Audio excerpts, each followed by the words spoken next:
Ողջույն Օրագիր Նյուզի սիրելի հետևորդներ, տաղավարում այսօր մեզ հյուրընկալվել է բլոգեր Գոհարը։ Ողջույն Գոհար ջան։ Բարև ձեզ։ Շնորհակալ եմ մեզ հյուրընկալվելու համար։ Ես նույնպես շնորհակալ եմ հրավերի համար։ Նաև շնորհակալ եմ, որ Գյումրիից եկել եք Երևան հարցազրույցի համար։ Գոհար ջան, սկսենք նրանից, թե ինչպես որոշեցիր քո TikTok-յան ճանապարհը սկսել։ 2020 թվականն էր, ես խանութում գանձապահ էի աշխատում ու գումարը այդքան էլ չէր բավականացնում, ես կողքից երկրորդ աշխատանք էի փնտրում։ Ընկերուհիս ինձ հուշեց, որ կարող եմ բլոգինգով զբաղվել, անընդհատ համոզում էր, ոչ թե հուշում էր, որ կարող եմ վիդեոներ տեղադրել։ Տենց որոշեցինք մի օր, ավելի ճիշտ չորոշեցինք, շատ պատահական ստացվեց։ Ես շատ գունավոր շորեր էի հագել, ընկերուհիս պատահական ինձ նկարեց, դե այն ժամանակ TikTok-ում ավելի հեշտ էր առաջ գնալը, ավելի շատ դիտումներ հավաքելը, դենց ես ուղղակի ընդհանրապես քայլում էի փողոցով, ինքը նկարեց, տեղադրեցինք իմ TikTok-յան էջում, ճիշտ է ես չէի ուզում, որովհետև շատ կաշտկանված էի, ունեի կոմպլեքսներ, չգիտեի ոնց կընդունի լսարանը ինձ, ու ժամերի ընթացքում 1000-2000 նույնիսկ անցավ ու դրական մեկնաբանություններ թողեցին։ Դրանից ոգեշնչվեցի ու որոշեցի էլի վիդեոներ տեղադրել ու այդպես սկսվեց ճանապարհը։ Իսկ չկար վախ, որ թեկուզ այդ կոմպլեքսներից զատ մարդիկ կարող են շատ բացասական արձագանքել եւ ինչ կար քո մտքում, օրինակ եթե գցես, բայց բացասական արձագանքները շատ լինեն, ինչ պետք է անես, այսպիսի վախեր չկային քո մոտ։ Մտածել եմ այդ ժամանակ, որ կարող է վատ մեկնաբանություններ լինեն, բայց որ առաջի տեսահոլովակը տեղադրեցինք ու դրական եղավ, դրանից ոնց որ ոգեշնչվեցի, մոտիվացվեցի ու որոշեցի շարունակեմ։ Այս վերջին մի քանի վերջի 2 տարին ա որ սկսել եմ նորմալ նայել վատ մեկնաբանությունների գրողներին, ասես ժպիտով եմ նայում, առաջ մեկնաբանություններին նույնիսկ վիդեո տարբերակով էի անդրադառնում, շատ էի ներվայնանում, որ վատ բաներ էին գրում, բայց հիմա արդեն սովորական է դարել։ Գոհար ջան, նաև շատ էին անդրադառնում հիմնականում արձագանքները քո ոճին, մարդիկ մտածում էին, որ քո ոճը, որը դու ունես, դա չի համապատասխանում իրենց պատկերացումների այն ոճին, որը պետք է աղջիկը ունենա, եւ հիմնականում ինչպես էր այդ ամենին արձագանքում, քանի որ գիտենք, որ մենք կարող ենք օրինակ մոռանալ, բայց որևէ ազդեցություն դա մեր վրա որոշակիորեն թողնում է։ Ես երկար ժամանակ էի մտածում մազերս կտրելու մասին, շատ էի ուզում, բայց ռիսկ չէի անում, այսպես ասած, բայց մի օր որոշեցի, ոչ մեկ չգիտեր, որ գնալու եմ մազերս կտրելու, որոշեցի, որ պետք է գնամ ու կտրեմ, գնացի ու կտրեցի։ Ինձ հաճելի է շատ, որովհետև կերպարս մի անգամից փոխվեց, ոճի փոփոխություն եղավ, հաճելի էր ինձ այդ կերպարում տեսնելը, ուզում էի փորձեցի, բայց մեկնաբանությունները շատ վատն էին, դրանից չուզեցա այդ ոճով մնամ, որովհետև շատ էի նեղվում նման մեկնաբանություններից, ինձ անընդհատ հարցնում էին աղջիկ ես տղա, կապ չունի ես սենց բացվածքով շոր կհագնեի, պարզ երևում էր, որ ես աղջիկ եմ, բայց միևնույնն է ինձ գրում էին դու աղջիկ ես տղա, ես շատ էի նեղվում այդ մեկնաբանություններից, որոշեցի մազերս երկարացնեմ։ Իսկ մազերս կտրելու պատճառը նախ որ շատ էի ուզում, երկրորդը ես իրան մազերս միշտ հավաքած ա եղել, ահա որ գլխացավեր ունեի, արդեն էլ չէի կարողանում դիմանալ այդ գլխացավերին։ Տենց կտրեցի, որոշ ժամանակ գլուխս սենց ասած հանգստացավ, որ մազերս էլ չեմ զիկ կապում։ Դից էլի որոշեցի երկարացնեմ։ Հիմա էլ եմ կապում, բայց նենց թեթև որ ինձ նեղություն չտա։ Բայց քո համար դժվար չէր, օրինակ այն ինչ որ դու սիրում ես, թեկուզ քո արտաքինն է վերաբերվում, մի կողմ դնես նրա համար, որ մարդկանց որոշակի խումբ անընդհատ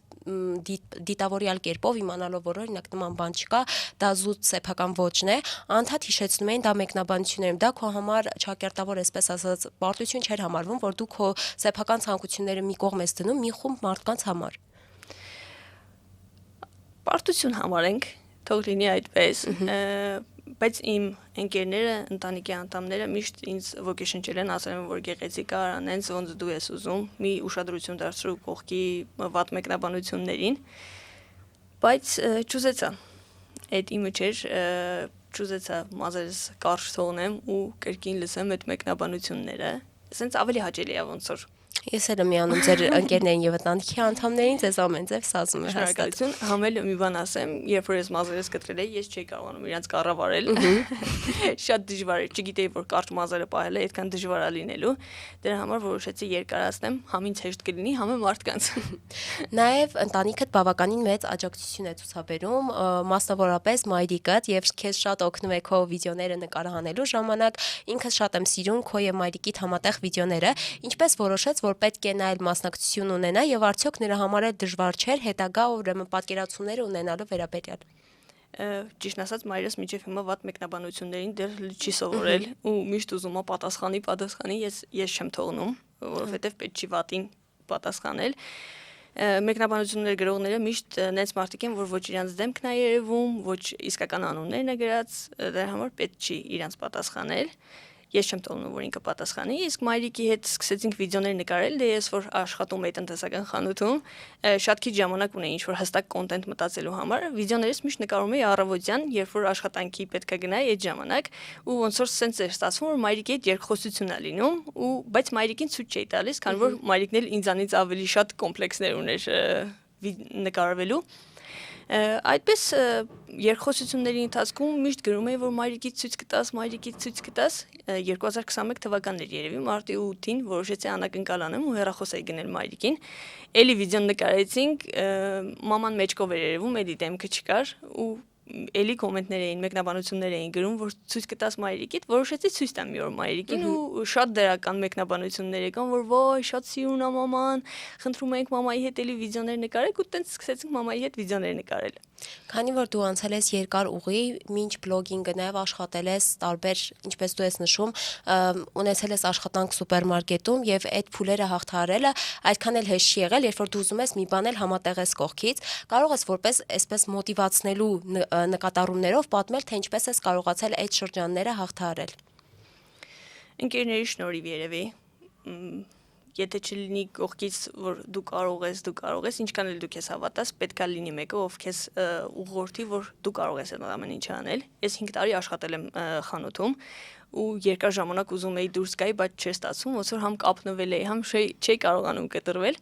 Նենց ստացվեց, որ Երևանում քաստինգ կազմակերպեցին սերիալի նկարահանման, ես գնացի այդ քաստինգին ու ընդունվեցի։ Այդ պատճառը եղավ, որ ես վերջապես դուրս գամ խանութից, որովհետև ոնց որ կոմֆորտ զոնայից չէի կարողանում դուրս գալ։ Այդպես խանութից դուրս եկա, սերիալում նկարահանվեցի։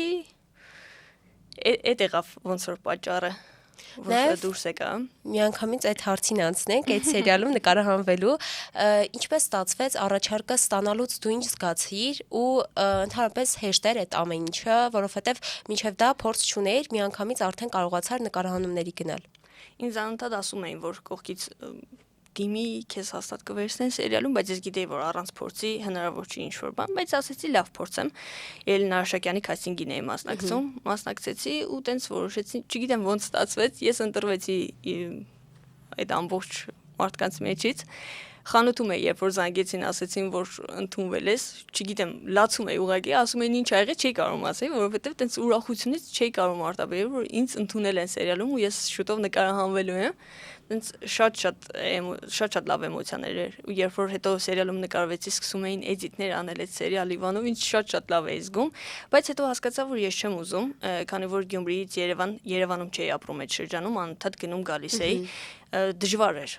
Հետո հասկացա, որ հետո երբ որ տեղափոխվեմ Երևան, հնարավոր է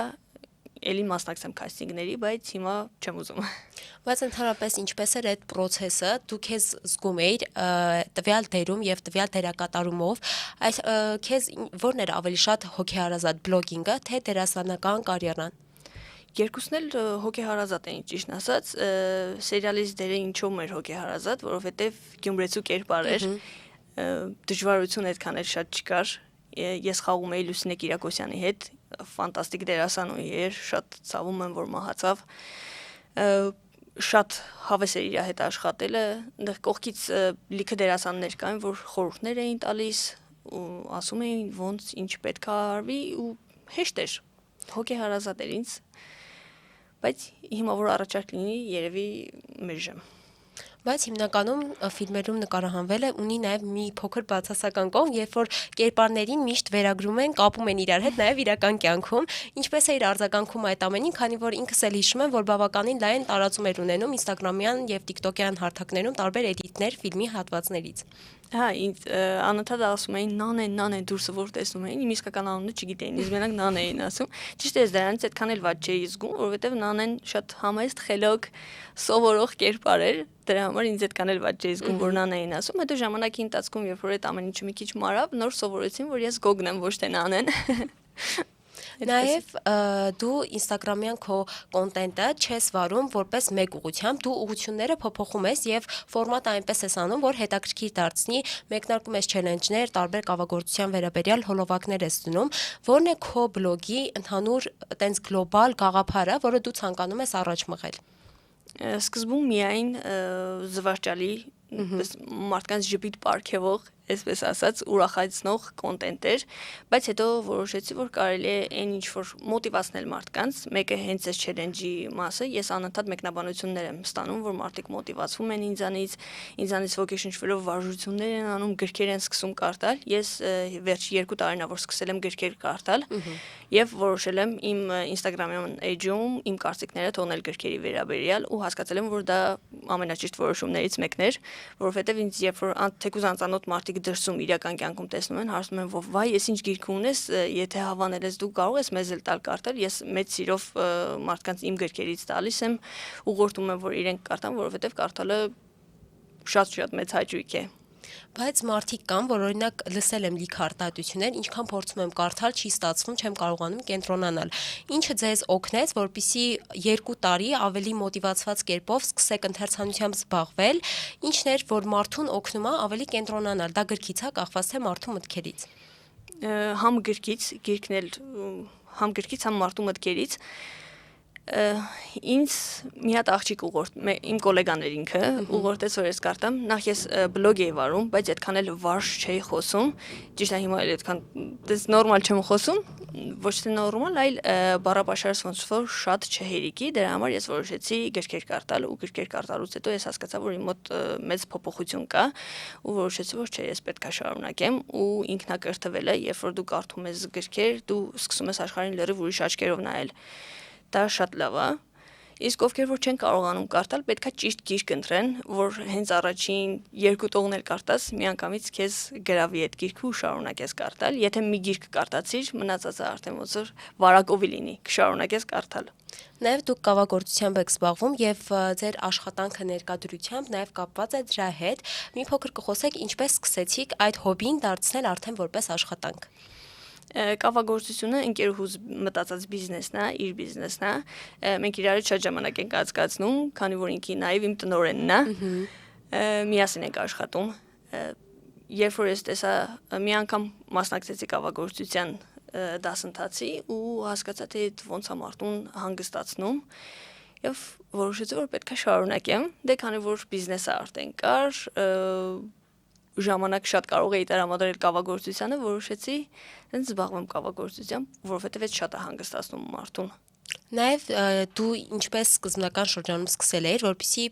բլոգի միջոցով կարողանաս քո ֆինանսական կայունություն ունենալ, արդյոք տվյալ նպատակը դու կարողացար հասցնել եւ այսօր ինչպիսին է քո համագործակցությունները, լինում են դեպքեր, երբ որ օրինակ մերժում ես եւ ինչն է պատճառը հանդիսանում։ Սկզբնական շրջանում գովազդի առաջարկները շատ էին, հիմա մի քիչ այդքան էլ շատ չեն։ Չգիտեմ ինչի հետ է կապված այդ։ Չէ, հիմա ես աշխատում եմ, որ բլոգինգը որպես երկրորդական գումար վաստակելու միջոց ինձ այդքան շատ օգուտ չի տալիս, այսպես ասած, քանի որ կան բաներ, որոնք որ ես չեմ ընդունում առաջարկներ, եթե ես օրինակ մի մարդու ինչ որ մի պրոդուկտ գովազդում եմ, նույնատիպ երկրորդ պրոդուկտը ինձ առաջարկում են գովազդել, բնականաբար ես չեմ գովազդում։ Օրինակ, եթե մի պաղպաղակ առաջարկի Grand Candy-ն, օրինակ ասենք, առաջարկի իր պրոդուկտը գովազդել եւ ուրիշ մի հատ էլ պաղպաղակ էլի առաջարկի, ես իրանցից մեկն ու մեկը կվերցնեմ։ Երկու պրոդուկտ չեմ գովազդի։ Ես տենց եմ ծխախոտ, խմիչք, այդպիսի բաներ չեմ գովազդում։ Կան սահմանափակումներ, դրա համար մի քիչ են առաջարկները։ Իսկ ինչպիսին է քո կյանքը բլոգեր լինելուց այն կողմ, որտեղ մենք միշտ տեսնում ենք հեռախոսի էկրաններում մարդկանց ժպիտով, բայց մենք չգիտենք, օրինակ կարող է այդ հեռախոսներից այն կողմ մարդը ունի այլ տրամադրություն, այլ հոգեվիճակ։ Բլոգինգի, ես իմ սոցցանցերում փորձում եմ ինչքան կարող եմ բնական երևալ, ժպտում եմ, մարդկանց ասում եմ, որ պետք է ժպտալը լավ է, բայց լինում են պահեր, երբ որ ես էլ եմ տխուր լինում, մեկ ինձ գրում եմ, որ ձեզ դրսում տեսա ամաչեցի մոտենամ կամ սենց շատ վատ տրամադրություն ունեիք, դրա համար ես քայլելուց միշտ սենց լուրջ դեմքով եմ քայլում, դրա համար ինձ շատ չեն մոտենում, համարձակներն են մոտենում, Այդպես, բայց երբ որ ես sense ասեմ, ես մի քիչ փակ մարդ եմ, պետք է երկար ժամանակ, որ ես կարողանամ բացվել, իմ իրական դեմքը sense ցույց տալ, դրա համար իմ հետ մի քիչ բարդ է, բայց փորձում եմ բնական լինել։